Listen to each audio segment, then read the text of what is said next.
સુરતનો પતિ સાથે થતા ઝઘડાથી કંટાળીને ડભોલી બ્રિજ ઉપર સુસાઇડ કરવા પહોંચેલી મહિલાને પોલીસે બચાવી લીધી હતી અને મહિલાને સમજાવીને ઘરે પરત મોકલી આપી હતી। સુરતમાં આપઘાતના બનાવમાં દિન પ્રતિદિન વધારો થઈ રહ્યો છે।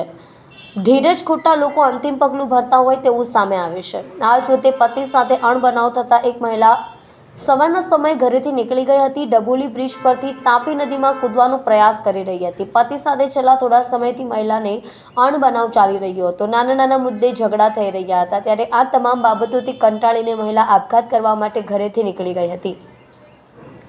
ડભોલી બ્રિજ ઉપર જઈને તાપીના ધસમસતા પાણીમાં જીવન ટૂંકાવે તે અગાઉ બ્રિજ પર કોઈનું ધ્યાન ગયું હતું। પોલીસને જાણ થતાં સિંગણપુર પોલીસની ટીમ ઘટના સ્થળે પહોંચી ગઈ હતી। મહિલા સાથે વાતચીત કરીને તેને આપઘાત કરતા રોકી લીધી હતી। મહિલાએ પોતાની હૈયાવરાળ ઠાલવી હતી। જોકે પોલીસ મહિલાનો જીવ બચાવવામાં સફળ રહી હતી। બાદમાં મહિલાનું કાઉન્સેલિંગ કરવામાં આવ્યું હતું।